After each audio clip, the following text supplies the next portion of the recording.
Contextual presents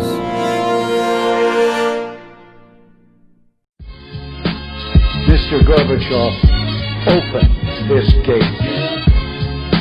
Together, we will make America great again.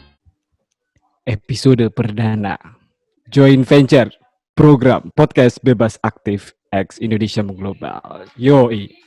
Ini ada program baru dari Podcast Bebas Aktif bersama gue Ical Haikal dan bersama gue Hafiz Mulia. Yoi, kita beda nih ya dibanding formasi biasanya nih, Cal ya. Oh iya. Karena memang dan gak cuma podcast doang, bro. Apa?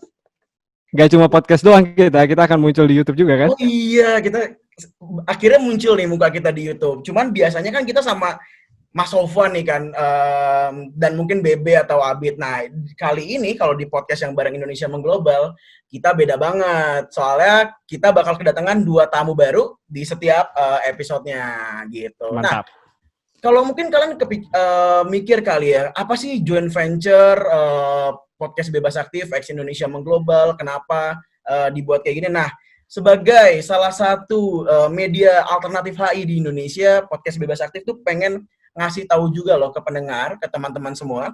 Kita nyebutnya conference ya, Cal ya.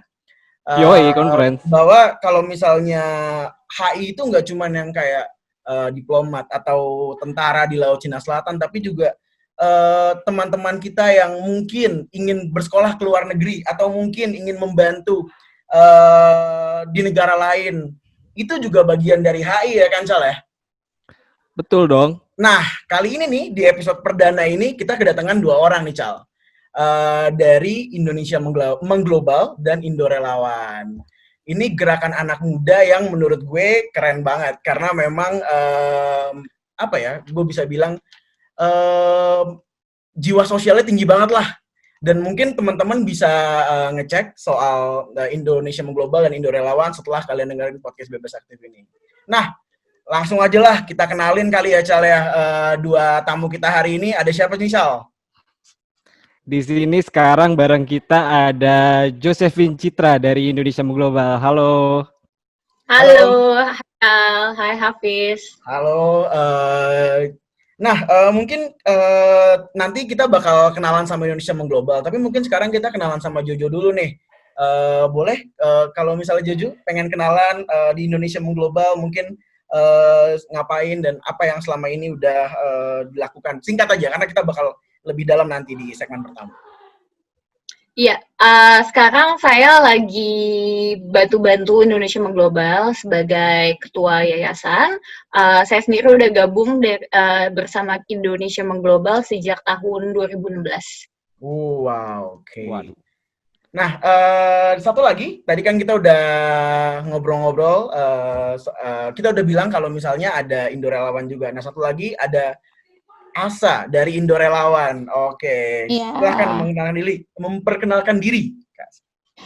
Halo teman-teman, gue Asa dari Indo Relawan. Di Indo Relawan sebagai Executive Director, join di Indo Relawan dari 2016. Yo. Sama kayak Jojo. Mantap. Oh, mantap. Udah lengkap semua. Ini udah 4 Berarti tahun. hari ini 4 tahun loh, Cal. Bayangin loh, kontekstual aja umurnya belum 4 tahun. jangan dibandingkan sama kita, Bang. Jangan, kan ya. Ini sesepuh. Berarti udah lengkap nih ya. Udah lengkap lengkap. semua. Berarti hari ini kita bakal bahas apa nih, Fis? Kita bakal bahas soal youth and social impact, karena kita udah kedatangan 2 tamu keren kan, dari 2 yayasan keren. Kita bakal ngomongin soal tadi, youth and social impact. Yang muda yang mengubah dunia. Yoi, tetap di podcast Bebas Aktif X Indonesia Mengglobal. Mr. Gorbachev, open this gate. Together, we will make America great again. Oke, sekarang kita masuk ke segmen pertama. Sebelum kita ngobrol-ngobrol lagi bareng Asa dan Jojo, kita mau promosi-promosi dulu nih, Cal. Banyak yang kita promosiin. Pertama, Ini mentang-mentang berkolaborasi ya. Yoi, karena biasanya kan kita cuma promosiin podcast Bebas Aktif nih. Kita sekarang mempromosikan ada 3 yayasan berbeda, ada 3 organisasi berbeda. Pertama, jangan lupa tentunya follow podcast Bebas Aktif dan follow Kontekstual di Instagram dan Twitter @kontekstualcom. Jangan lupa juga buat YouTube, subscribe YouTube kita, Kontekstual Media. Nah, buat Indonesia Mengglobal, jangan lupa baca-baca website indonesiamenglobal.com, buka Instagram, YouTube, dan LinkedIn Indonesia Mengglobal di Indonesia Mengglobal. Jadi search aja tuh di Instagram, YouTube, dan LinkedIn Indonesia Mengglobal. Terus juga jangan lupa buat follow Indonesia Mengglobal di Twitter @indomengglobal. Nah, satu lagi, jangan lupa juga buat follow @indorelawan di Instagram, Twitter, dan Facebook. Oke, kita langsung masuk nih, Cal, ke pembahasan. Ini kita sekarang ngebahas tentang yang muda yang mengubah dunia. Sebenarnya gue penasaran sih, apa sih yang bisa diharapkan dari anak-anak muda? Soalnya kita bahas di sini tuh yayasan-yayasannya emang mengusung anak muda banget nih. Apalagi kalau kita tahu anak-anak muda kan prinsip hidupnya biasanya apa sih? You only live once, YOLO. Iya nggak sih? Hidup cuma sekali. Soalnya kalau hidup berkali-kali jadi hidup ya. Wow. Betul. Tapi intinya sebenarnya apa sih yang coba dibawa sama teman-teman yang datang hari ini ke podcast Bebas Aktif nih, ada dari Indonesia Mengglobal sama Indo Relawan. Apa yang coba dibawa dan kenapa kemudian organisasi ini menjadikan anak muda seolah-olah jadi amunisi utamanya nih? Boleh dijelasin dong? Mungkin Jojo dulu kali, Jojo dulu deh. Indonesia Mengglobal dulu. Jadi sebenarnya mungkin aku cerita sedikit dulu kali ya sejarahnya tentang Indonesia Mengglobal itu sendiri. Jadi sebenarnya Indonesia Mengglobal sebagai suatu komunitas, sebagai suatu organisasi itu sudah didirikan sejak tahun 2012 oleh dua mahasiswa Indonesia yang pada saat itu kuliah di Stanford University. Itu ada Martin sama ada Feni. Nah, mereka ini sebenarnya website ini awalnya tuh dibuat dengan berdasarkan kegelisahan sederhana sih, bahwa kayak mereka ngelihat anak Indonesia sebenarnya tuh banyak yang berprestasi, tapi kok susah ya untuk bisa keterima di kampus-kampus yang bagus di luar negeri gitu. Jadi mereka dengan simple waktu itu kalau nggak salah berempat bareng sama ada Steffi juga, ada co-founder yang lain, mereka buatlah website Indonesia Mengglobal ini yang tujuannya adalah awalnya tuh ngumpulin aja cerita-cerita tentang gimana sih dapat beasiswa, gimana sih bisa keterima sekolah di luar negeri. Nah, pada tahun 2012, konteksnya jangan dibayangin kayak sekarang ya, yang informasinya udah sangat banyak. Pada tahun 2012 kan informasinya masih sedikit. Dan kalau mungkin misalnya orang mau keluar negeri, itu juga jangankan kita ngomongin masalah akses secara finansial, tapi kadang-kadang akses informasi aja tuh masih sedikit pada saat itu. Mungkin cuman hanya orang-orang tertentu doang yang akhirnya bisa dapat akses informasi, dan kadang-kadang akses informasi ini pun kadang-kadang berbayar, ya kan? Makanya mungkin pernah dengar kayak orang murid yang mau melanjutkan studi di luar negeri, terus mereka mungkin harus kayak bayar sekian banyak uang untuk kayak ke agensi untuk mencocokkan sekolah atau untuk memberikan informasi seperti itu. Nah, makanya awalnya ini fokusnya dari Indonesia Mengglobal adalah untuk mendemokratisasikan akses informasi dan juga membantu masyarakat Indonesia, khususnya anak muda yang ingin melanjutkan studi di luar negeri. Makanya sekarang tagline kita ini adalah kita membantu masyarakat Indonesia yang ingin berkarya di luar negeri, dan membuat karya nih nggak hanya harus misalnya orang Indonesia keluar ya, tapi juga sebenarnya bisa membuat karya dari Indonesia sendiri yang menempatkan Indonesia di tataran global gitu. Nah, sebenarnya kalau ditanya tadi kenapa anak muda jadi amunisinya, kalau kita sebenarnya mungkin kayak agak-agak unintended consequences kali ya, karena sebenarnya kita nggak terlalu sering bilang atau kayak memfokuskan ini hanya untuk anak muda gitu. Karena kita tahu juga banyak, nggak banyak mungkin, tapi adalah beberapa masyarakat Indonesia yang mungkin bukan tergolong milenial, mungkin tidak tergolong muda, tapi masih mau melanjutkan studi. Karena kan Indonesia Mengglobal juga terbuka untuk mahasiswa yang mulai dari S1 sampai lagi PhD gitu kan. Nah, jadi cuman mungkin karena di umur-umur yang biasanya mau lagi nyari studi S2, kebanyakan pembaca kita adalah dari orang yang umurnya masuk S2. Ini jadi unintended consequences-nya adalah banyak anak muda nih yang baca website kita, follow media sosial kita, ikut program mentorship kita gitu. Oke. Nah, mungkin Jojo juga boleh jelasin soal Indo Relawan. tadi gimana awal terbentuknya dan mungkin juga apa sih tujuan awalnya gitu. Asa bukan Bro. maksudnya ya? Bro. Sorry. Soalnya kita penasaran banget nih Indo Relawan tuh apa anak-anaknya pada relaan gitu. Gimana sih maksudnya? Tolong jelasin dong. Karena relawan ya. Oke. Iya. Jadi berdirinya sih sebenarnya Indo Relawan itu didirikan oleh dua. Jadi gue bukan foundernya. Jadi ada 4 orang founder. Nah, founder utamanya ini namanya Widarmika Agung. Mirip-mirip juga tuh sekolahnya juga di luar, sekolahnya di US. Nah, waktu dia sekolah itu dia bawa istrinya ke sana, dan istrinya nggak punya izin kerja dan nggak ada kegiatan lah. Akhirnya ikut volunteering. Nah, di US itu udah banyak platform informasi kalau mau jadi relawan tuh bisa nyari di mana sih gitu, udah ada platformnya. Nah, karena ketagihan sering ikut jadi relawan di sana, pas balik ke Indonesia pengen lagi dong ikut kegiatan kayak gitu volunteering. Akhirnya nanya-nanya di mana dia bisa dapat informasinya gitu. Tapi kebanyakan yang bilang tuh ya gue tau cuma organisasi yang buat bencana atau enggak organisasi-organisasi besar gitu. Kalau mau jadi relawan-relawan yang lain tuh ya hanya segelintir lah yang tahu beberapa organisasi. Padahal sebenarnya kan banyak ya organisasi sosial atau komunitas. Akhirnya dia mungkin dari pengalaman itu karena dia pengen berbuat sesuatu juga untuk Indonesia begitu pulang. Jadi akhirnya ngajak 3 orang temennya ini sebagai co-founder. Jadi ada yang memang orang IT, maksudnya yang ngerti IT, ada yang orang ngerti sosial juga, yang ngerti bisnis juga gitu. Akhirnya mereka bikin Indo Relawan. Awalnya kami bukan platform gitu ya, hanya masih komunitas awal-awalnya gitu. Jadi 2014 baru akhirnya dibentuk website. Tadinya tuh kita kan platform yang menghubungkan komunitas dengan relawan gitu kan, melalui teknologi intinya gitu kan, melalui indorelawan.org. Nah, sebelumnya kita menghubungin dulu secara manual. Jadi kita mau ngetes pasar juga nih. Oke, kita hubungin dari Facebook grup komunitas ini butuh relawan. Oke, kita cari relawan tuh benar-benar dicariin yang kayak ada yang mau jadi relawan nggak, ditawarin ke teman-teman aja gitu. Akhirnya karena ada permintaan dan ngelihat ada kesulitan sih teman-teman organisasi untuk menemukan relawan yang tepat gitu ya. Kayaknya nyari relawan kalau secara manual terus capek juga gitu. Akhirnya dibuatlah indorelawan.org, platform untuk sosial. Iya, kedengeran nggak? Oke, nggak apa-apa, tadi sempat ke-mute sedikit. Tadi Cuman nggak apa-apa. Boleh diulang deh. Lanjut. Iya. Jadi karena kita sebagai platform indorelawan.org sebagai platform yang mempertemukan komunitas dengan relawan, akhirnya kita memikir teknologi ini kan akan secara otomatis nanti lebih mudah gitu ya. Jadi kita membantu komunitas sosial yang butuh relawan dengan siapapun yang mau jadi relawan melalui platform indorelawan.org gitu sih awalnya. Gue ada pertanyaan bentar nih Cal buat Asa. Kan kalau misalnya kayak gitu berarti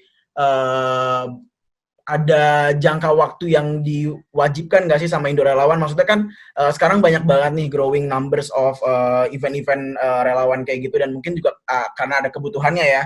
Tapi ada nggak sih standar yang harus ditetapkan sama Indo Relawan gitu, kalau misalnya organisasi yang bisa masuk ke platform Indo Relawan tuh harus kayak gini dulu, atau nggak ada batasannya? Jadi selama kita punya inisiatif ya, selama kita punya suatu program, kita bisa naruh di Indo Relawan.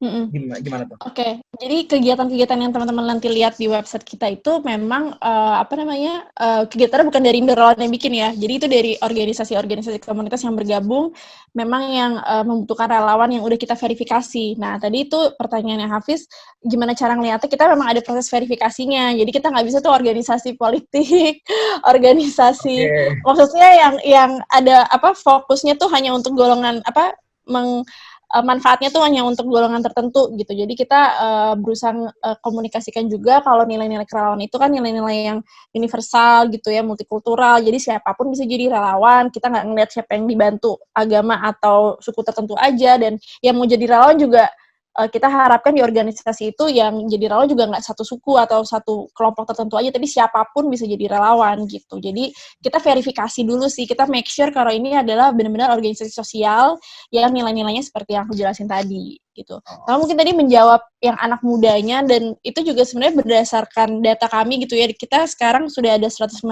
relawan yang terdaftar, dan surprisingly gue juga baru tahu pas join Indo Relawan itu paling banyak adalah usia 18 sampai 25.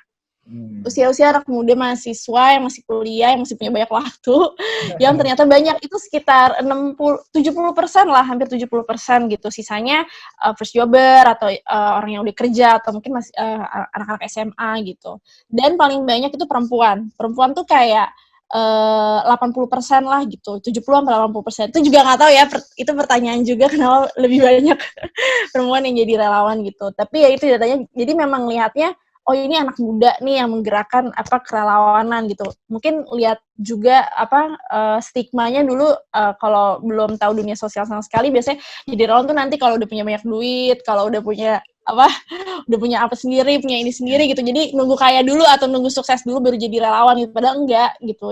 Karena yang dibutuhkan kan sebenarnya jadi relawan itu waktu dan tenaga. Jadi masih anak muda, masih punya tenaga, masih banyak waktu, belum sibuk, mereka meluangkan waktunya untuk kegiatan-kegiatan bermanfaat. Gitu sih. Wow, keren-keren banget alasan berdirinya ya. Maksudnya kalau misalnya kita bandingin sama podcast Bebas Aktif nih, maaf ini. Soalnya podcast Bebas Aktif, alasan utamanya adalah cuma supaya kita nggak nganggur aja. Kita di kampus tuh udah ngeliat gitu muka-muka, oh ini muka-muka beban negara nggak bisa dibiarkan, kita harus berbuat sesuatu gitu. Jadi, tapi gue jadi penasaran sebenarnya sama Yayasan Indonesia Mengglobal ini sendiri. Kita bergerak di bidang yang sama tentang bagaimana kita berusaha untuk mendemokratisasikan informasi yang ada gitu, membuat informasi yang seharusnya bisa diakses sama semua orang, kemudian kita pastikan memang benar-benar bisa diakses oleh semua orang. Yang jadi pertanyaan dan penasaran gue adalah gimana caranya Indonesia Mengglobal sejauh ini memastikan bahwa memang informasi yang disediakan itu bisa diterima oleh banyak kalangan gitu, nggak cuman kalangan-kalangan tertentu. Karena jujur aja podcast Bebas Aktif kontekstual selama ini sulit untuk memastikan itu gitu. Ya, kita tuh so far ada 3 cara sih untuk mencapai misi kita itu kan. Yang pertama adalah lewat tulisan-tulisan di website kita, dan by the way tulisan di website itu pure dari para kontributor kita ya. Jadi so far itu di tahun 2020 kita tuh ada 800 kontributor. Jadi website kita tuh udah dikunjungi lebih dari 5 juta kali. Dan 800 kontributor ini semuanya relawan juga. Mereka semua mereka nulis dan nggak ada yang dibayar. Saya juga dulu pertama kali join di Indonesia Mengglobal itu karena saya gabung sebagai relawan kontributor untuk nulis. Terus jadi itu yang pertama, saling sharing aja sih sebenarnya, saling tentang pembelajaran kita. Terus yang kedua adalah kita tuh biasanya tiap tahun buat acara-acara kayak seminar edukasi. Kayak kemarin kan juga baru ada kerjasama dengan Amerika dan berbagai partner lainnya lah gitu. Nah di mana di situ pas kita bikin seminar, kalau sekarang mungkin seminarnya jadi virtual gitu kan. Again kita mencoba menjelaskan tentang, biasanya adalah menghadirkan beberapa alumni dari negara tertentu untuk menjelaskan tentang kenapa mereka memilih bersekolah di luar negeri, apa aja sih hal-hal yang harus diketahui sebelum memutuskan kuliah di luar negeri, kalau misalnya pengen masuk ke satu kampus, gimana sih tipsnya gitu kan. Dan yang ketiga itu adalah mentorship. Nah, mentorship ini juga semua gratis. Jadi setiap tahunnya kita itu selalu menghubungkan menti, jadi yang biasanya mau kuliah luar negeri itu terbuka dari mulai S1, S2 sampai PhD dengan mentor. Nah, mentor ini adalah syaratnya orang-orang yang sedang atau sudah berkuliah di luar negeri. Nah, jadi selama program mentorship ini intensif, biasanya tuh 3 bulan. Program mentorship ini benar-benar kita pandu bagaimana misalnya membuat aplikasi untuk masuk ke sekolah, bagaimana sih buat suatu essay yang bagus, letter of motivation yang baik gitu.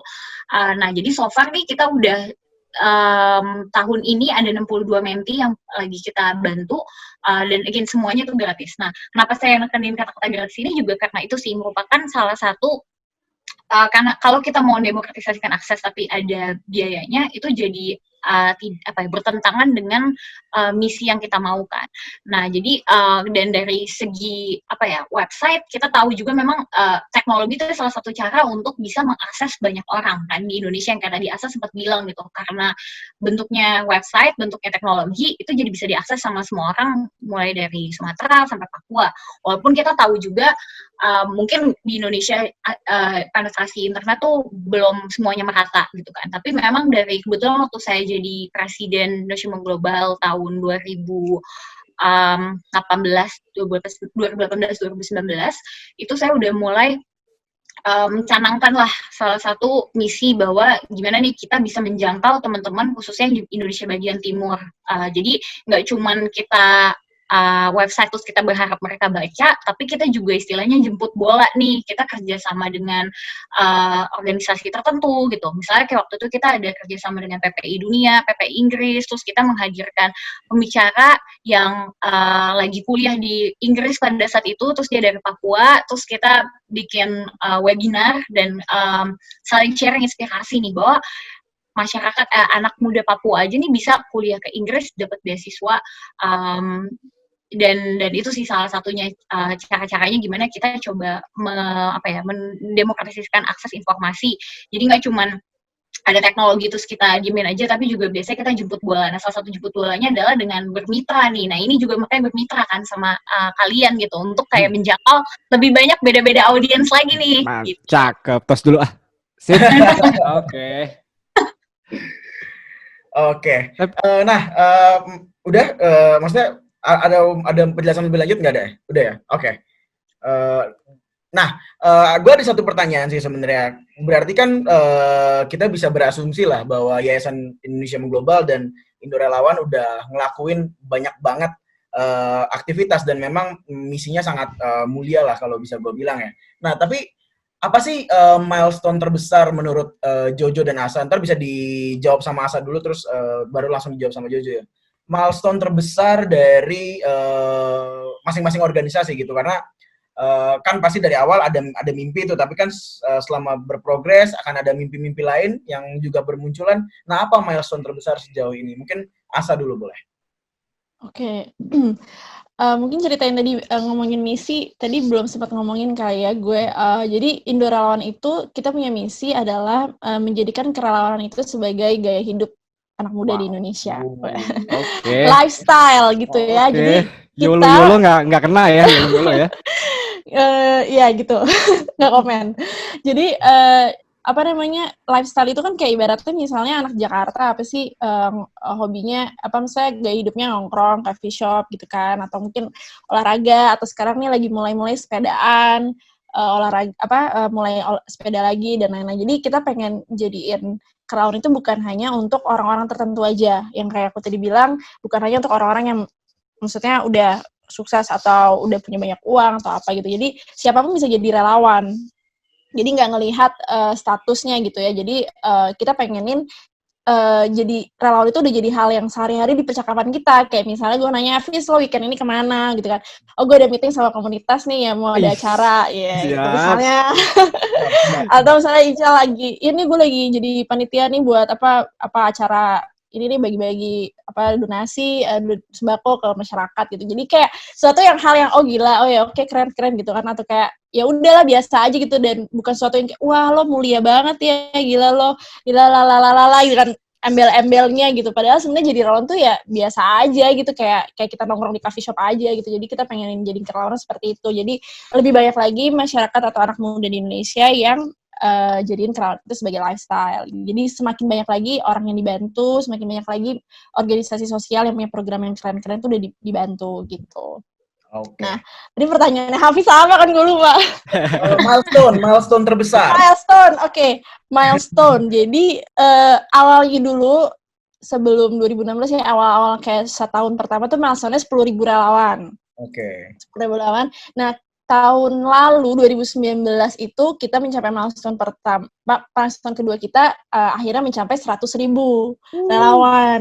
Itu kayak bayangin sih, kayak dari nol, terus dari yang tadi hubungin di Facebook aja gitu manual, terus jadi angkanya tuh jadi nambah terus. Itu kan juga bisa jadi KPI juga lah gitu, 100.000 gitu. Kita udah 100.000 nih, kita mau ngapain lagi gitu. Akhirnya itulah. Nah, ketika 100.000 relawan, kita mikir lagi, kita kan platform online ya, kayaknya banyak kita juga pengen dong ada offline-nya, maksudnya kita juga harus turun lapangan, kita pasti ketemu sama relawan kita. Jadi kadang-kadang itu kita nggak tahu kalau itu adalah relawan kita, karena 100.000 gitu kan. Jadi kadang-kadang kalau kita datang ke acara komunitas, misalnya lagi datang, kak aku daftarnya dari Indo Relawan ini banget nih, ini. Oh ya makasih ya udah bikin akun di kita gitu. Akhirnya ketemu kan wujudnya gitu. Jadi kita mikir, oh oke, kita gimana caranya kita udah oke nih di online, misalnya kita bisa bilang kita udah cukup banyak, udah kuat. Nah, gimana caranya kita memindahkan itu ke offline. Jadi offline kita juga harus kuat. Nah, akhirnya kita bikin Basecamp. Tahun lalu kita Basecamp bikin kantor yang kita akhirnya punya sendiri. Tadinya kita masih numpang di satu rumah terus bareng-bareng sama NGO lain, tapi sekarang kita punya kantor sendiri namanya Volunteer Hub Jakarta. Sekalian promosi ya. Ya. Gue udah bagus. Yeay. Ada coffee shop-nya juga. Ini gak ada yang mau ngajak gue. Boleh. Di Pangpol, Panglima Polim, Jaksel banget ya. Tapi kita di situ bikin satu hub namanya Volunteer Hub. Jadi harapannya karena kita tadi bilang online, kita perlu ketemu sama teman-teman relawan, kita pengen ketemu sama teman-teman komunitas, kita bikin agenda. Jadi Volunteer Hub Jakarta ini vibe-nya sebenarnya pengennya jadi kayak ibaratnya studio olahraga gitu ya. Yang lo bisa datang, lo ikutin kelas. Misalnya kalau di olahraga lo ikutin Zumba, yoga, Pilates dan lain-lain. Itu udah ada jadwalnya. Nah, kita pengen di Volunteer Hub Jakarta ini juga udah ada jadwalnya. Misalnya jadi relawan nyortir buku, relawan nyortir plastik bekas, atau relawan bikin kegiatan apa gitu. Jadi kita pengen jadi satu hub juga sih di Jakarta, ada tempat yang di mana bisa ngumpul-ngumpul lah gitu relawan sama komunitas. Gitu, itu mungkin milestone-nya kita. Harap milestone ke depannya adalah 1 juta relawan. Wih, baru tuh bisa ada obrolan kayak, lu besok nongkrong kemana, atau jalan kemana. Itu pasti udah kejadian pas kita sih. Amin. Oke, Jojo boleh juga mungkin buat Indonesia Mengglobal. Milestone sih sebenarnya kayaknya udah ada beberapa ya. Dan by the way, mungkin bedanya tim Indo Relawan sama Indonesia Mengglobal adalah Indo Relawan kan mostly pengurusnya full time ya. Kalau Indonesia Mengglobal tuh sebenarnya kita nggak ada full time. Jadi aku juga ada kerjaan daytime sendiri, semuanya ada kerjaan sendiri gitu kan. Jadi memang bisa dibilang mungkin kita bukan tipe organisasi yang juga kadang-kadang suka terlalu ngoyo kayak oke, pokoknya ada target sekian gitu. Karena ini awalnya lumayan komunitas yang terbentuknya dan berkembangnya secara organik, tapi pelan-pelan nih dapat traction gitu kan. Nah, jadi kalau misalnya di sekarang itu kita udah ada yang tadi aku sebut ada 1.400 artikel di website kita yang ditulis oleh kurang lebih dari 800 kontributor. Jadi ada satu orang yang nulis lebih dari satu artikel, dan udah ada 5 juta pengunjung dari website kita. Nah, dari media sosial kita juga sebenarnya banyak gitu. Nah, awalnya tuh karena memang kebetulan pas aku jadi presiden, awalnya kan sebelum-sebelumnya tuh 2012 sampai 2017-an lah gitu kan. Awalnya kita hanya fokus di website sebenarnya, belum ke media sosial. Cuma waktu itu kita ngelihat kayak, ini kok makin turun ya yang baca website, karena mungkin orang sebenarnya sekarang makin males baca artikel yang panjang-panjang gitu. Jadi akhirnya kita buatlah bite-size information lewat Instagram ini gitu. Dan yang syukurnya sekarang udah 27.000 followers, yang hopefully followers ini juga membaca dan menyerap informasinya dengan baik. Terus mungkin yang kalau dibilang milestone yang suka membanggakan dan membahagiakan sebenarnya adalah setiap kali kita bikin mentorship program, setiap pun gitu ya, kan di penghujung tahunnya biasa kita jadi tahu nih siapa sih yang keterima universitasnya gitu-gitu. Nah, itu tuh yang biasanya bikin bangga sih. Kayak tahun 2019 tuh ada 18 mentees kita yang akhirnya dapat letter of acceptance di kampus impiannya mereka. Jadi waktu itu pas zaman aku jadi presiden juga ada yang sempat keterima di PhD Oxford atau apa. Terus kayak bener-bener seneng karena ketika mereka keterima, mereka tuh kayak, of course, pertama, first of all, thanks to the mentor gitu kan, mentor yang juga jadi relawan gitu kan, merelakan volunteering waktu, tenaga, ilmunya mereka untuk membantu mentee ini tanpa biaya sama sekali, intensif lagi biasanya, bolak-balik ngecekin revisi motivation letter dan macam-macam. Jadi itu pertama, first thanks to the mentor.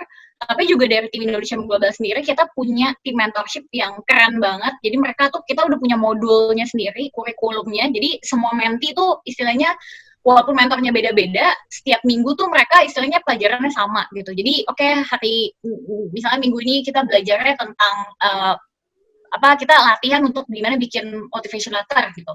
Terus nanti minggu depannya apa. Jadi kayak itu juga thanks to the cool mentorship team, dan tim-tim setiap tahun kan kita memang ganti kepengurusan. Jadi setiap ganti kepengurusan ini istilahnya modelnya kayak reiterasi lagi modul kurikulum yang udah kita punya. Nah, sama mungkin yang milestone so far yang menurut aku gede juga untuk Indonesia Mengglobal adalah pas kita jadi yayasan sih di tahun 2017 itu. Jadi dari tahun 2012 all the way sampai 2017 kita jadi komunitas yang organik gitu kan berkembangnya, dan in a way it's kind of limiting sih pada saat itu. Maksudnya kayak ketika kita mau bermitra, terus mungkin ada organisasi atau ada filantropis atau ada embassy yang ingin misalnya kita kasih dana ke kita gitu, kita tuh nggak bisa terima karena kita nggak punya badan hukum gitu kan, dan nggak ada full time orang juga gitu yang ngejagain Indonesia Mengglobal ini. Nah, akhirnya waktu tahun 2017 di bawah presidenan Atrisya ini presiden sebelum saya waktu itu, akhirnya kita buatlah si yayasan dan kita punya badan hukum, di mana dengan kita punya badan hukum ini kita bisa juga punya resources yang lebih banyak lah istilahnya dari segi pendanaan untuk kembali mengembangkan impact kita keluar gitu. Karena kayak tadi kalau misalnya kita mau ngomong menjangkau Indonesia bagian timur gitu kan, atau misalnya jangan cuma di Pulau Jawa gitu. Ketika kita mau offline event, bikin visit gitu kan ke kampus di luar Jawa, ya kan itu juga butuh biaya. Yang hal-hal gini adalah yang biasanya sebagai yayasan tuh kita punya resources jadi lebih bagus lah, lebih baik lah gitu. Nah, itu mungkin menurut aku kayak rangkumannya dari pertama ya itu kayak jumlah pembaca kita yang kita jangkau, terus juga jumlah menti kita yang akhirnya berhasil untuk kuliah di kampus idaman mereka, dan yang ketiga adalah pas Indonesia Mengglobal jadi yayasan. Kelas. Memang podcast Bebas Aktif tuh harus belajar banyak dari organisasi-organisasi yang milestone-nya udah keren-keren banget kayak gini. Soalnya nih kalau milestone kita gue lihat-lihat cuman paling oke nih cuman Hafiz doang dapat pacar dari sini udah. Itu juga putus lagi. Oh gitu. Agak-agak. Benar ya. Bicaranya juga nggak? Tapi mungkin enggak. Tapi mungkin apa? Oke. Klarifikasi. Milestone terbaik kontekstual apa? Kerjasama dengan Indonesia Mengglobal. Oke, siap. Tos dulu. Tapi mungkin karena memang podcast Bebas Aktif punya tantangan yang nggak seberapa dibandingkan dengan dua organisasi ini. Tadi kita dengar bagaimana mereka sebenarnya bisa menjangkau banyak banget pihak eksternal, orang-orang yang kemudian mendapatkan dampak baik gitu dari keberadaan Yayasan Indonesia Mengglobal maupun Indo Relawan. Yang jadi bikin penasaran gue setelahnya adalah ini kan kita dalam kondisi COVID nih ya. Semuanya tuh seakan-akan berubah gitu, dan nggak cuman kegiatan yang spesial-spesial aja kayak pertemuan dan lain sebagainya, tapi kegiatan sehari-hari kita juga berubah. Nah, kira-kira sedikit aja jawaban dari Jojo sama Asa. Ada nggak sih dampaknya buat Indonesia Mengglobal maupun Indo Relawan? Karena kalau Indonesia Mengglobal kan pasti bakal kesulitan nih misalnya untuk mengakomodasi perjalanan atau juga keterjangkauan orang-orang Indonesia di kota-kota terpencil karena ada COVID, terus juga mungkin Indo Relawan yang niatnya mau bantuin malah jadi sulit dengan adanya COVID. Nah, sebenarnya ada nggak sih dampak yang membuat kemudian Indonesia Mengglobal dan Indo Relawan ini mungkin bisa jadi tantangan atau hambatan tersendiri untuk menjalankan kegiatannya seperti biasanya? Boleh dari Jojo dulu kali ya? Oh ya, silakan. Sebenarnya singkatnya ya palingan dampaknya sedikit ke biasanya ini bulan Agustus kayak gini tuh kita ada bikin offline event di Amerika sih. Jadi biasanya itu persiapan mahasiswa yang mau lagi kayak kuliah ke US atau lagi mau ada seminar lah lagi baru mempertimbangkan untuk kuliah di US gitu kan.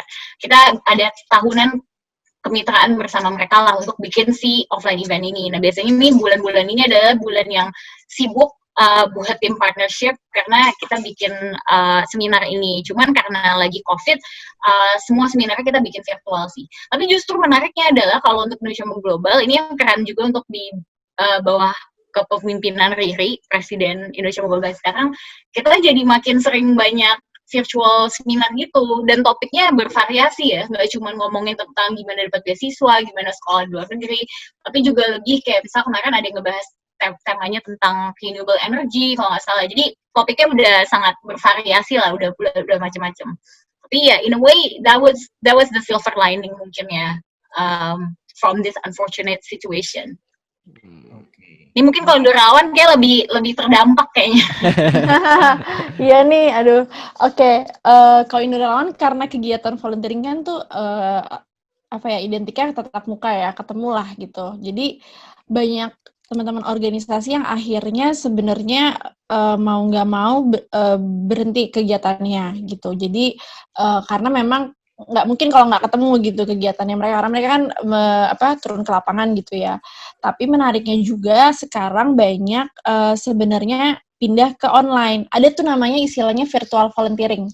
Jadi kayak tugasnya si relawan itu adalah ngebantu kerjanya tuh secara remote virtual. Kebanyakan ya sebenarnya ini istilah yang udah ada sebelum pandemi sih. Jadi kayak virtual volunteering itu contohnya misalnya jadi admin sosmed gitu. Jadi admin sosmed, jadi misalnya editor atau penerjemah kayak gitu. Sesuatu kegiatan yang sebenarnya nggak harus ketemu sama organisasinya gitu, dan nggak langsung ketemu ke masyarakat juga. Jadi lebih ngebantuin organisasinya supaya lebih berkembang lagi gitu. Tapi untuk kegiatan-kegiatan yang grassroots yang memang harus ke lapangan, yang ketemu penerima manfaat, orang yang dibantu, itu agak terbatas dan agak berkurang sih gitu. Jadi kebanyakan sekarang yang nyari relawan itu istilahnya relawan campaigner. Jadi si organisasi misalnya punya program galang dana, misalnya mereka punya program galang dana untuk COVID gitu ya, untuk penyediaan misalnya APD atau bantu untuk beli sembako. Mereka butuh mengkampanyekan kegiatannya ini secara lebih luas lagi. Kan orang lebih banyak ya sekarang waktunya di media sosial gitu. Jadi kita perlu nih campaigner istilahnya jadi influencer, buzzer, tapi in a positive way, dan udah ngasih kontennya tuh udah kita kasih. Jadi kalian cuma pakai sharing aja nih sosial medianya Hafiz atau Ical nih, kontennya tentang saya Indorelawan lagi punya kampanye apa gitu. Jadi lebih ngebantuin untuk bikin kampanye itu publikasinya lebih luas lagi. Jadi sekarang nih banyak nih teman-teman yang bikin kayak gitu. Ada juga yang bikin kegiatan-kegiatan yang festival, yang online, yang webinar berhari-hari gitu ya. Dan itu butuh banget audiensnya, dan itu nyari relawan campaigner untuk membantu mempublikasikan kegiatannya. Jadi kalau temen mungkin butuh relawan campaigner tuh mungkin sekarang saat yang tepat. Jadi sekarang relawan ya kebanyakan masih mainin media sosial dari jempol aja lah gitu untuk bantu. Tapi ada juga sebenarnya turun ke lapangan. Indorelawan sendiri juga beberapa kali turun ke lapangan untuk COVID ini. Kita bantu masyarakat kecil, kita ngasih sembako, kita galang dana, dan kita kerjasama sama beberapa komunitas di daerah. Kita udah bagi sekitar 3.000 paket sembako dari Sabang sampai Merauke. Itu kita kerjasama sama komunitas. Nah itu perlu SOP protokol yang sangat detail gitu. Jadi kita juga kasih asuransi ke relawannya, make sure kalau mereka tercover, dan make sure juga mereka sehat dan pakai APD standar lah gitu ya ketika ke lapangan. Gitu sih, jadi harus sangat berhati-hati untuk kegiatan kerelawan, dan kita juga akan tegur istilahnya si komunitas kalau dia bikin kegiatan offline di website kita. Wah, ini offline, coba dicek dulu ini gimana kegiatannya gitu. Jadi kita make sure aja kalau relawannya kita yang daftar di Indorelawan itu juga tercover dan baik-baik saja lah gitu untuk jadi relawan. Jangan sampai dianya juga yang malah kenapa-napa kan gitu. Oke, wow. Gitu. Kalau gue salut banget sih karena resistance untuk tetap bisa melakukan program kerelawanan di tengah situasi kayak gini tuh menurut gue sangat selfless, dan gue sangat-sangat salut. Nah, mungkin ini pertanyaan terakhir kali ya, sebelum kita masuk ke segmen kedua. Di segmen kedua nanti kita bakal mungkin lebih ngebahas tentang pengalaman-pengalaman pribadi dari speakers kita selama menjadi menjadi anggota, dan mungkin sekarang ada di kepengurusan juga. Pertanyaannya adalah apa sih yang sebenarnya bisa dipelajarin dari Indonesia Mengglobal dan Indorelawan selama ini gitu? Apa yang membuat kenapa Indonesia Mengglobal dan Indorelawan itu bisa berkelanjutan, dan bahkan mungkin gue bisa bilang kalau sudah sangat ekspansinya udah sangat signifikan gitu ya, dari pertama kali dibuat gitu Indorelawan cuman grup Facebook, Indonesia Mengglobal juga awalnya hanya website, sekarang udah punya engagement dan paparan exposure yang sangat luas gitu. Apa sih yang bisa dipelajarin dari masing-masing organisasi? Mungkin Jojo dulu kali ya. Itu pertanyaan yang menarik. Jadi ini adalah pertanyaan refleksi gue juga waktu gue farewell note lah. Jadi biasanya presiden-presiden Indonesia Global tuh pas lagi mau ganti jabatan kita bikin farewell note, and kayak that was my collective function juga sih. Terkait dengan, karena menariknya kan adalah pengurusnya, maksudnya pengurus Indonesia Global itu sangat terpencar di mana-mana ya. Jadi bukan cuma ada di Jakarta doang gitu, macam-macam gitu. Ada yang sambil waktu pengurusan gue bahkan ada yang punya anak 2, lagi hamil, PhD di Kanada gitu kan. Terus lagi ada yang di kuliah di mana lah, kuliah di London lah, kuliah di mana gitu. Ada yang sambil kerja, ya, semuanya kerja gitu kan. Ada yang masih sekolah, masih ada yang S1. Jadi profilnya sangat berbeda-beda. Tapi kenapa nih pada saat itu pertanyaan gue adalah kenapa sih orang-orang kita mau nih kayak ngumpul bareng bersama dan meluangkan waktu dalam hari-hari kita yang udah sibuk gitu kan, karena ini orang-orang tuh bukan orang-orang pengangguran gitu kan, ini kita semuanya sibuk banget gitu, tapi kayak kita mau bantu dan Indonesia Mobile bagian kita nggak ada kasih bayaran apapun ke pengurusnya.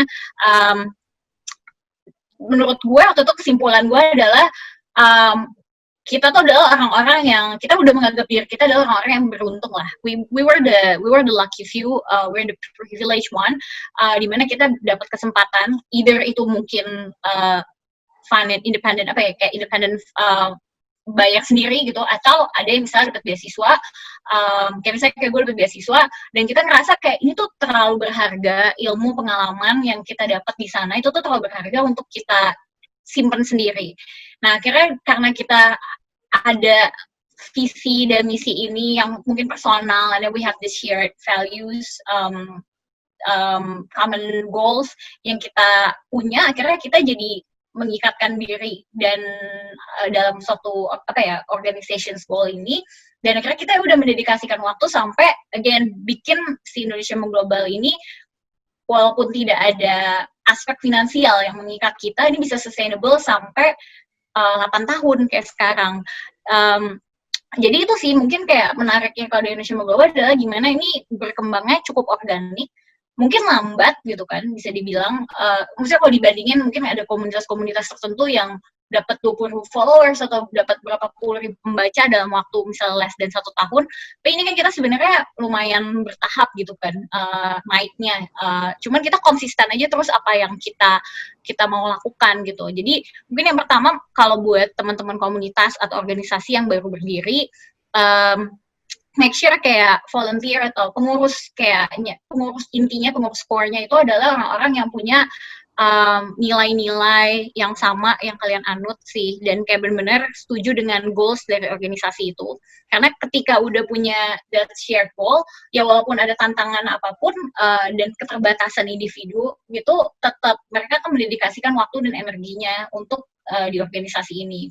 Terus yang kedua adalah just being consistent, mungkin nggak usah terlalu ngejar kayak followers atau nggak terlalu ngejar pembaca atau gimana, tapi lebih kayak if we do things right, dan maksudnya emang beneran intensinya tuh baik gitu ya, niatnya baik, nanti pasti ada tractionnya sendiri kok, orang-orang akan ngelihat kayak oke, organisasi ini konsisten gitu kan. Dari dulu kan kita memang awal berdiri ya udah kita konsisten mempublikasikan tulisan-tulisan kontributor, kita konsisten membagikan informasi lewat seminar, sama juga konsisten memberikan pelatihan mentorship gratis buat masyarakat Indonesia yang memang sedang ingin studi di luar negeri.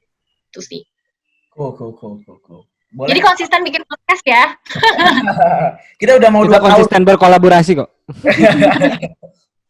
Boleh. Asa boleh silakan lanjutin. Oke.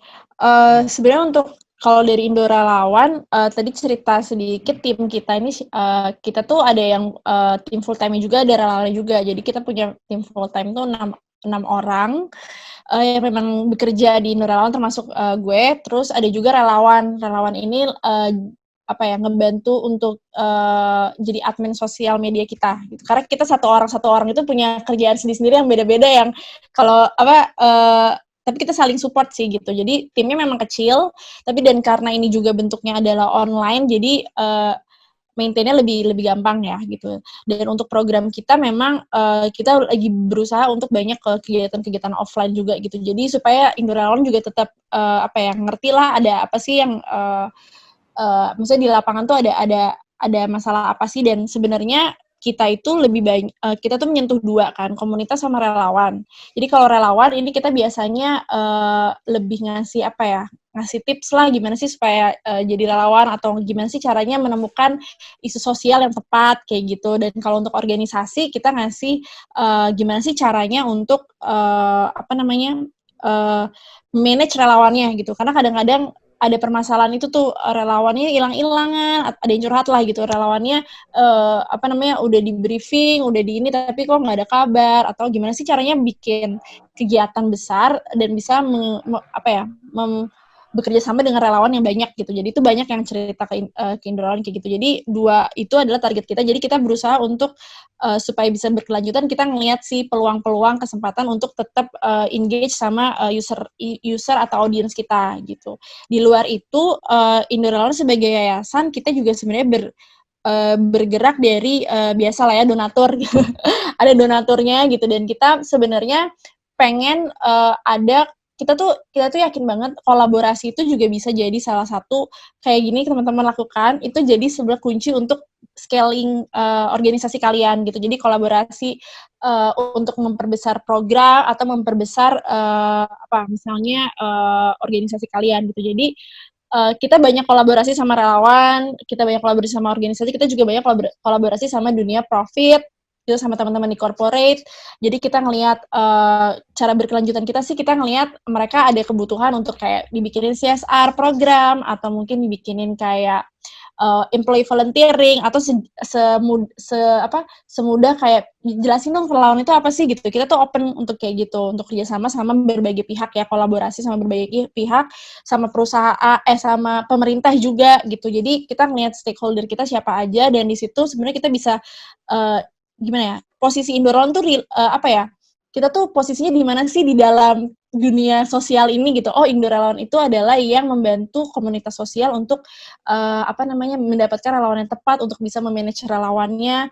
Oh, kita untuk perusahaan kita bisa bantu mereka untuk bikin CSR program yang lebih impactful dan lain-lain. Untuk relawan kita tuh ngerti banget anak muda sekarang tuh isu sosialnya tuh lagi suka apa sih gitu. Jadi kita berusaha untuk melihat itu sih. Jadi teman-teman bisa tetap relate, program-program kita bisa benar-benar tetap dibutuhkan oleh audiens kita. Jadi mungkin itu ya definisi keberlanjutannya, supaya tetap istilahnya relatable lah ya dengan kondisi yang sekarang kayak gitu, dan ngeliat stakeholdersnya siapa aja sih yang perlu kita chip in gitu. Wow, oke. Kita udah dapat gambaran yang luas, lebar, dan semoga bermanfaat juga tentang kedua organisasi ini. Ada Indonesia Mengglobal sama Indorelawan. Tadi kita udah dengar bagaimana Indonesia Mengglobal dan Indorelawan ini menjadi sebuah organisasi, bagaimana mereka mencapai milestone mereka, dan bagaimana mereka kemudian mengatasi tantangan-tantangan terutama di era COVID atau pandemi ini.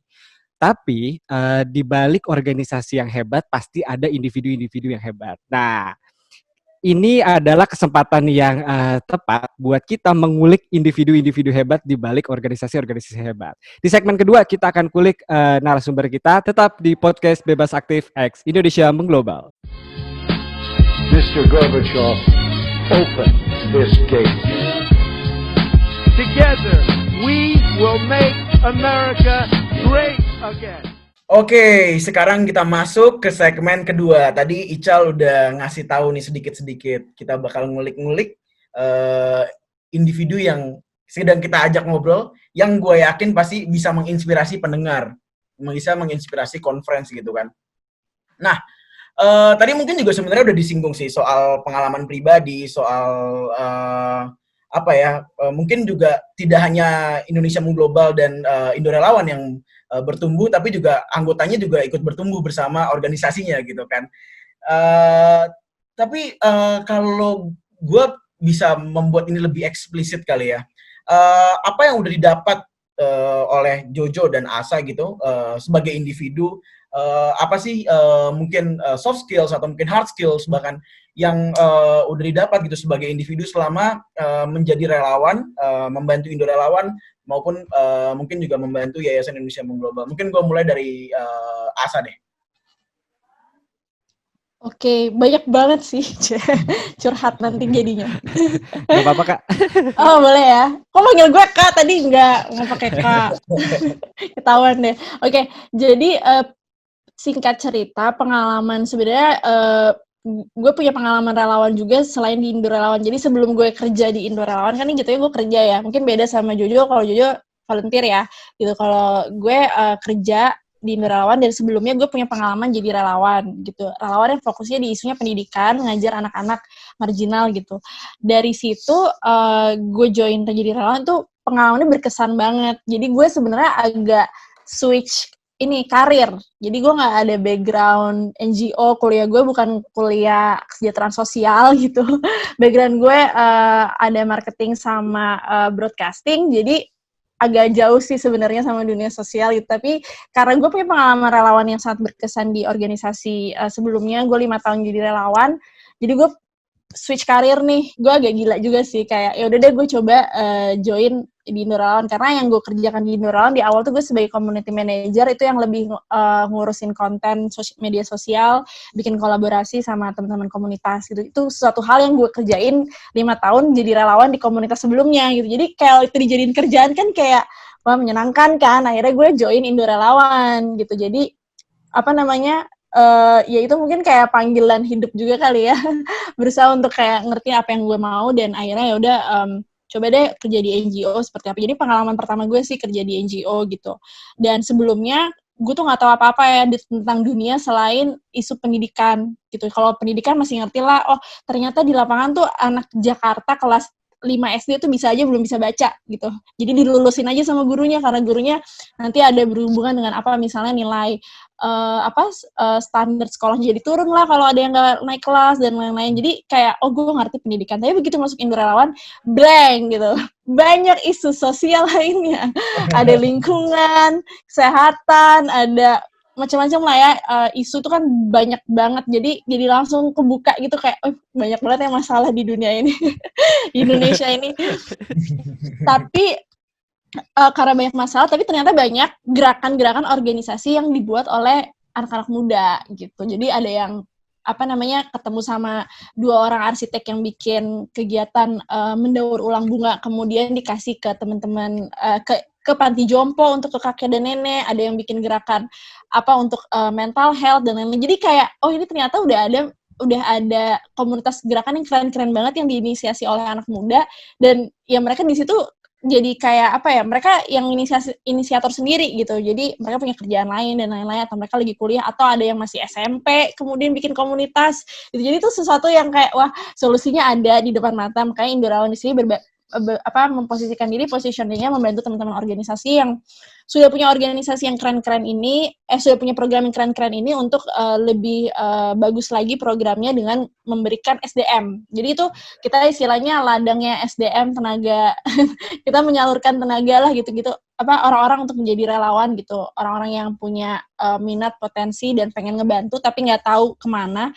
Sesuai dengan tagline kita, ubah niat baik jadi aksi baik. Jadi yang udah punya niat kita bantu untuk merubahnya menjadi aksi di Indo Relawan. Seperti itu. Tapi keren ya tadi kerja di tempat relawan, sedangkan Jojo relawan di tempat kerja. Wow, jadi lebih ikhlas yang mana nih? Tapi boleh disambung langsung, Jojo.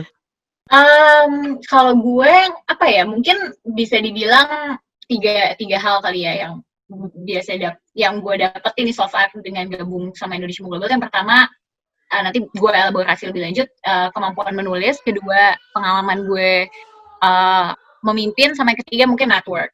Kalau yang pertama, kemampuan nulis. Nah, karena sebenarnya gue pertama kali join dengan IM itu adalah ketika gue jadi kontributor. Jadi pada saat itu gue lagi kuliah S2 di London, dapat beasiswa, syukurnya, dan banyak banget orang yang nanya kan, pasti kayak lo gimana masuk LSI, gimana lo dapat beasiswa, dan banyak lah gitu kan. Dan gue juga waktu itu ngerasa kayak wah ini tuh pengalaman gue kuliah S2 di sini tuh terlalu sayang kalau misalnya gue simpan buat gue sendiri aja. Jadi ada nggak ya cara gimana gue bisa membagikan ini, tapi gue tuh anaknya nggak mau nulis blog karena gue anaknya malas. Jadi I'm very bad at my self accountability. Jadi kan kalau nulis blog sendiri kan kagak ada deadline, jadi lo kayak ya udah nanti gitu kan. Nah terus gue tau lah Indonesia Global, karena Indonesia Global itu ngebantu banget waktu persiapan gue juga mau kuliah S2 gitu kan. Akhirnya mereka buka relawan jadi kontributor untuk UK EU. Jadi regionnya pembagiannya gitu, Europe sama UK. Nah, gue daftar, gue keterima. Jadi selama 1 tahun itu gue istilahnya harus setor tulisan 1 bulan 1 kali. Dan di situ ada editornya, jadi kita selalu di pairing gitu, ada editor sama kontributor di per region. Nah, editor gue pada saat itu tuh juga oke banget, jadi tiap kali gue ngirim tulisan, dia juga selalu kasih gue feedback tentang kayak gimana gue memperbaiki tulisan gue. Jadi ya itu sih, mungkin kemampuan nulis gue juga jadi terasah di situ. Dan kemampuan nulisnya kan kalau di Indonesia Global bukan tulisan akademik essay ya. Jadi maksudnya mungkin gue kebiasaan nulis, justru gue lebih kebiasaan nulis akademik essay, mungkin karena sebagai lulusan HI ya tugas-tugasnya yang nulis essay gitu kan.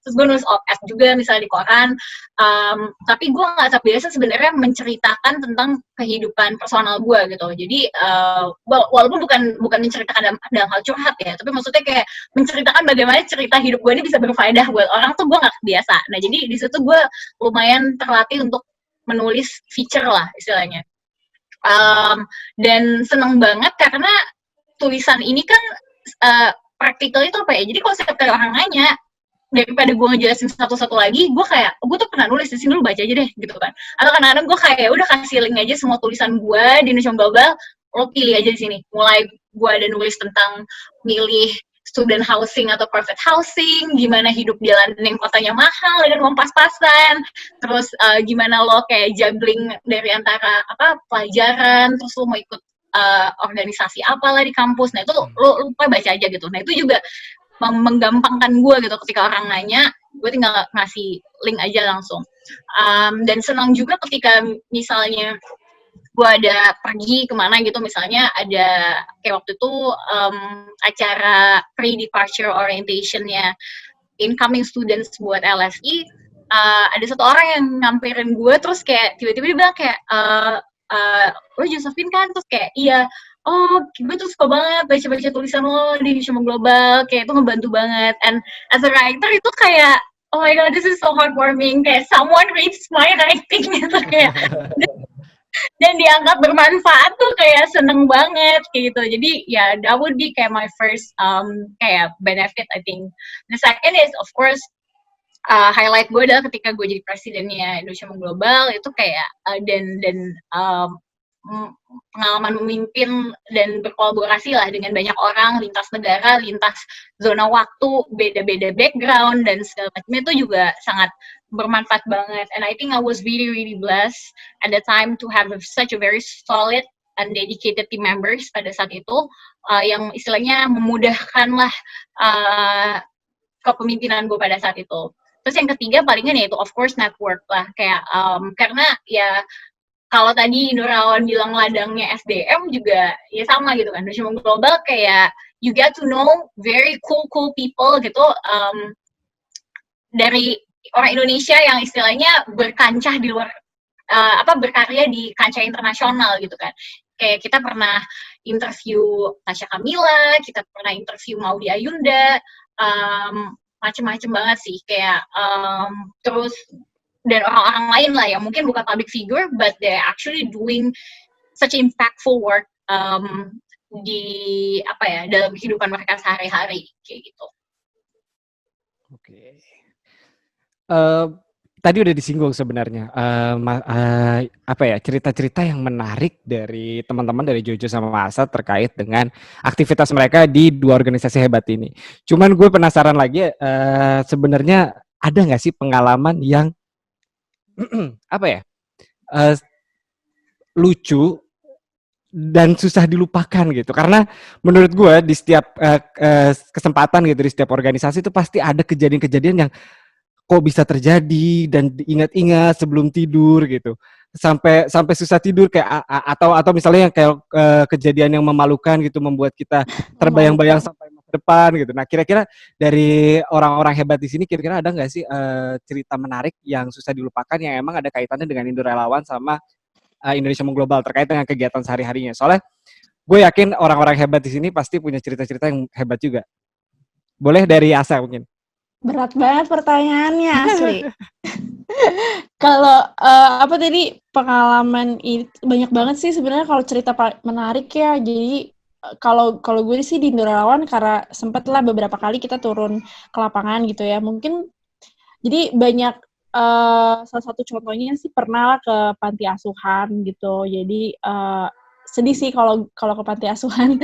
Itu pengalaman pertama gue dan ketemu sama anak-anak kecil yang ya mereka di panti gitu. Jadi kayak bahkan gue pernah lihat yang anak bayi gitu di dalam kamar yang maksudnya dia tuh kayak di kamar bersalin tapi itu semua bayi-bayi yang emang gak punya orang tua gitu. Jadi kayak itu sedih banget sih menurut gue. Pulang dari situ gue langsung kayak gitu langsung kayak mikirin gitu kan kayak gimana ya nasibnya anak-anak itu. Jadi kayak banyak sih hal-hal yang karena turun ke lapangan dan karena ketemu dengan orang yang dibantu gitu penerima manfaat itu jadi sesuatu yang membekas sampai sekarang gitu. Waktu gue itu mungkin yang paling acaranya sebentar banget tapi itu menurut gue paling berkesan karena kita pertama ngelihat anak-anak itu disuapin di panti asuhan tuh disuapin. Jadi karena banyak anaknya dan penjaga cuma satu, jadi benar-benar kayak dideretin gitu, kayak di film-film dikasih makannya kayak gini, kayak gitu satu-satu karena nggak ada yang bantuin. Nah di situ relawan sebenarnya kita pengen bikin kegiatan kerelawanan di mana anak ini katanya susah tidur siang, anak-anak itu seharusnya tidur siang dan mereka tuh pengen diceritain, didongengin. Jadi kita jadi relawan pendongeng waktu itu. Jadi bikin kegiatan beberapa bulan gitu datang ke sana secara rutin untuk ngedongengin adik-adik dan itu susah sekali untuk menidurkan anak kalau yang belum punya anak. Jadi itu kayak sedih tapi juga berkesan dan jadi tahu realnya keadaan di lapangan itu seperti apa. Itu satu. Terus ketemu juga sebenarnya sama banyak orang-orang inspiratif sih. Sama orang-orang yang bikin inisiator atau gerakan gitu yang emang keren-keren banget. Jadi kayak banyak banget sih ada cerita yang mungkin paling berkesan juga.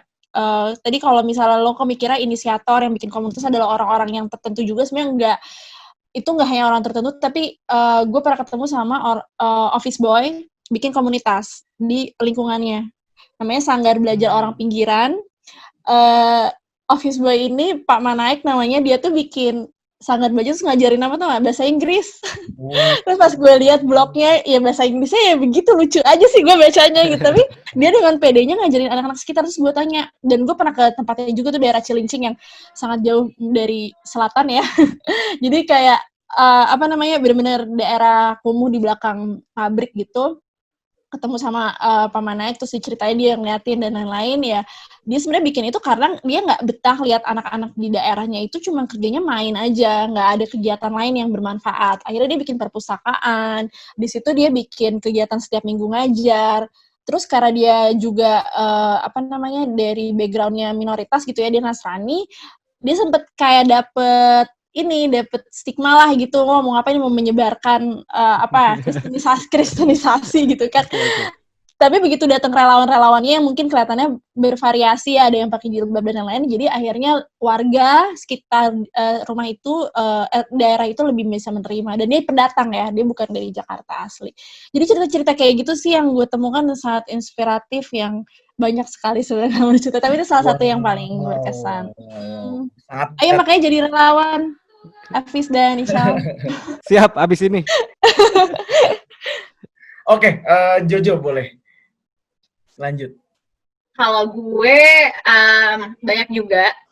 Mungkin yang paling keingetan sekarang itu adalah waktu pertama kalinya Indonesia Mengglobal diundang sama kantor staf presiden buat ada kayak meeting konsultasi bareng-bareng gitu. Kalau nggak salah di Indo Relawan juga waktu itu ada macam-macam NGO lah, ada komunitas anak muda, ada Sabang Merauke, ada komunitas untuk masyarakat yang mempunyai disabilitas. Jadi waktu itu kita berkesempatan untuk kayak memaparkan tentang apa sih Indonesia Mengglobal itu di depan Kepala Deputi PSP waktu itu.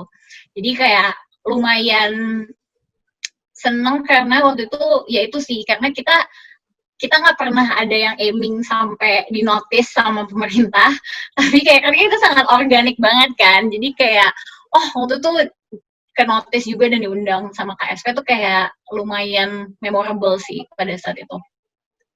Untuk bisa sharing dan afterwards kita jadi kayak ada kolaborasi juga sama organisasi itu gitu. Nah waktu itu salah satu bentuk kolaborasinya itu adalah kita bikin series of writings, temanya waktu itu Beating the Odds. Jadi waktu itu emang lagi bertepatan juga dengan anniversary-nya Indonesia Mengglobal. So basically waktu itu kita ngumpulin tulisan-tulisan terkait dengan orang-orang nih yang sebenarnya punya keterbatasan tertentu, tapi akhirnya bisa menabraknya gitu ya, menabrak keterbatasan tersebut dan tetap kayak mencapai apa yang dia inginkan gitu. Jadi salah satunya kita sedang kolaborasi dan fitur teman-teman kita yang mungkin difabel dan saling sharing tentang apa sih, gimana pengalaman kalian sekolah di luar negeri dan gimana caranya kalian juga untuk membawa apa yang kalian pelajarin di luar negeri ini ke Indonesia gitu.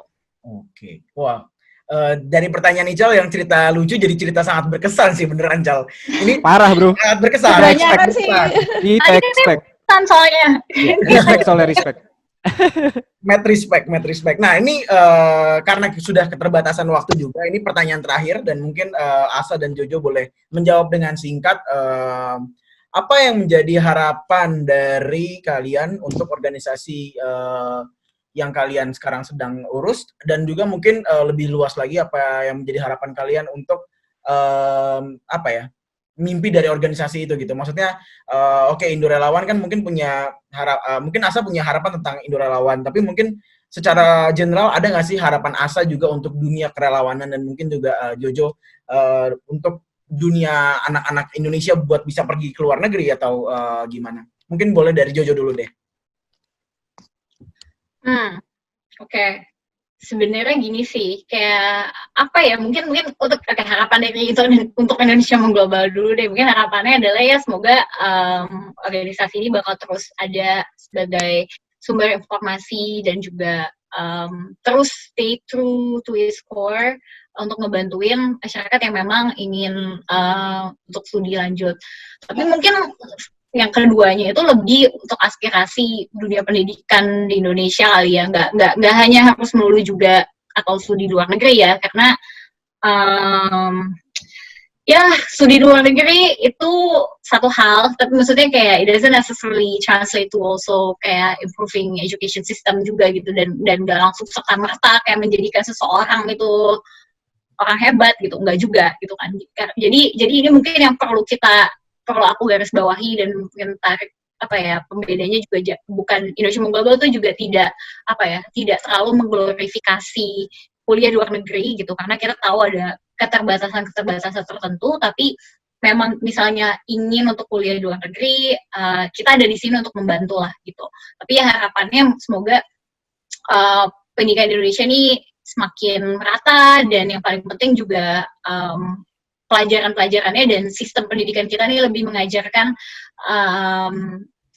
anak-anak muda, anak-anak kita, anak-anak bangsa Indonesia ini untuk lebih berpikir secara kritis, karena itu mungkin kalau ngobrol sama orang-orang yang pernah kuliah di luar negeri adalah hal yang beda banget, dan biasanya discussion mungkin bisa macam-macam, tapi usually it all comes down to one thing, which is adalah kalau di luar tuh studinya sangat mengajak kita untuk berpikir kritis, berpartisipasi aktif dalam kelas, nggak dicekokin doang. So those kind of things yang menurut aku harapannya pendidikan Indonesia bisa makin mengarah ke sana. I think it's on the right track right now, but hopefully lebih accelerated, lebih cepat, dan bisa lebih juga merata, walaupun ini pastinya sekarang sistem pendidikan kita lagi terhambat lagi dengan adanya COVID ya kan, ada pembelajaran jarak jauh lah dan yang lain-lain. Nah ini hopefully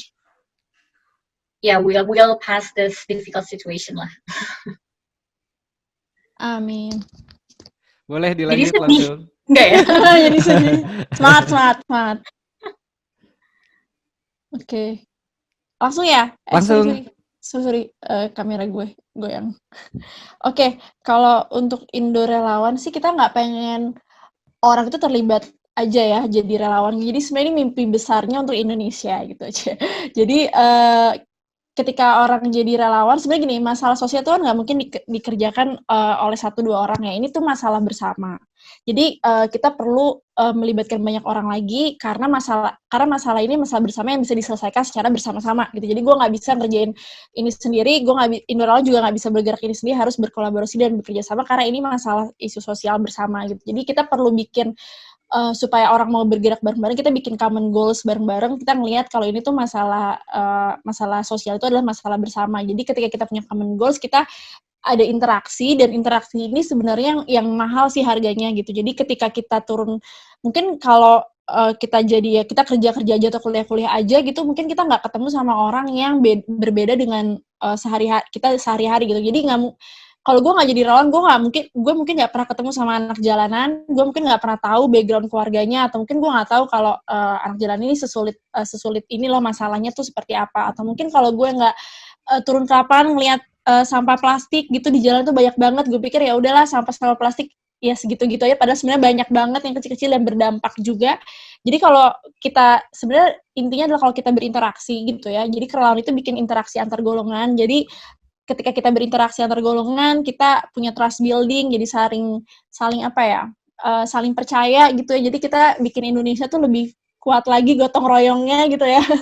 Yang istilahnya tuh zaman dulu banget, tapi sebenarnya kerelawan itu erat banget dengan gotong royong. Jadi kita pengen mimpi kita adalah banyak orang yang terlibat, masalah sosial bisa selesai, amin. Meskipun pasti panjang gitu ya. Tapi ketika terlibat, kita bersama-sama untuk memberikan solusinya gitu. Dan Indorelawan harapannya untuk kami sih sebenarnya organisasi kita bisa membantu teman-teman yang punya organisasi itu bisa punya dunia kerelawan itu jadi lebih relate lagi, jadi lebih kuat lagi. Jadi kita tahu posisinya di mana kita bisa saling memberikan solusi gitu. Jadi pasti angkanya relawan lebih banyak kalau bisa sejumlah warga Indonesia, pengennya sih segitu ya, tapi relawan itu banyak sekali bentuknya, jadi teman-teman nggak harus yang grande banget, yang turun ke lapangan, turun ketika ada bencana, itu enggak. Dengan misalnya jadi relawan di Indonesia Mengglobal, kirim tulisan, kayak gitu-gitu kan juga sebenarnya bentuk relawanan ya, jadi perlu terbuka lagi sih dengan berbagai bentuk relawanan, dan cari, ini jadi kayak tips ya, jadi cari isu sosial yang meresahkan hati. Jadi yang kayak, aduh gue gatel banget nih, gue pengen berbuat sesuatu. Nah itu biasanya adalah panggilan jiwa kita untuk kita mau menggunakan suara kita nih di isu apa gitu. Kayak misalnya gue awalnya tertarik di pendidikan, sekarang gue juga tertarik di lingkungan gitu. Jadi kayak karena gue menemukan keresahan di dua dunia itu. Jadi mungkin teman-teman tipsnya adalah untuk yaitu mencari suara, mencari masalah yang meresahkan diri, kemudian jadi relawan untuk memberikan solusi. Seperti itu. Wow, sangat insightful. Terima kasih nih, kayaknya kita bisa belajar banyak banget nih, baik dari Indonesia Mengglobal sama Indorelawan maupun dari kedua bintang tamu kita nih, Fis. Betul sekali, Cal. Karena menurut gue memang dunia hari ini tuh nggak lagi soal kayak ya udah bener apa kata Asa, nggak lagi soal kuliah, kerja dan segala macam, tapi juga banyak hal-hal lain yang bisa kita lakukan untuk nggak cuman membantu orang lain, tapi sebenarnya juga bisa membantu diri kita sendiri gitu loh, menambah soft skills, menambah empati, dan menambah network juga gitu sih. Ini mungkin buat conference yang udah dengerin dari tadi dan tertarik, misalnya ada conference yang pengen tahu informasi beasiswa luar negeri, ini kita udah punya nih kolaborator kita, Indonesia Mengglobal, bisa dicek juga, mereka punya program website, ada seminar juga, terus juga mentoring, terus juga kalau misalnya teman-teman conference yang tertarik buat terpanggil gitu jiwa sosialnya, aku ingin berbuat sesuatu untuk Indonesia, kita punya organisasi di sini, Indorelawan. Jadi mungkin teman-teman bisa buka search di Google dan kunjungi website maupun sosial media mereka. Oke. Gitu. Modal jempol doang aja ya, Sa, ya, buat jadi relawan. Gimana modal jempol? Modal jempol doang kan tadi, sosmed ya, jadi campaigner. Daripada ngomel-ngomel doang ya.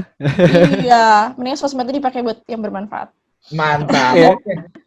Karena keterbatasan waktu, kita harus tutup di episode perdana ini. Kita sudahi. Terima kasih Jojo, terima kasih Asa sudah menyempatkan waktunya. 1 jam loh ini kita ngobrol-ngobrol. Tapi gue yakin 1 jam ini semoga menimbulkan rasa empati yang lebih banyak, yang buat mendengar, menimbulkan semangat buat memperbaiki pendidikan Indonesia juga, dan mungkin ya apa ya, bisa lebih optimistis lah dalam melihat dunia. Gue, Ical, Jojo, dan Asa pamit. Jangan lupa dengerin podcast Bebas Aktif episode-episode yang lainnya. Bye. Bye.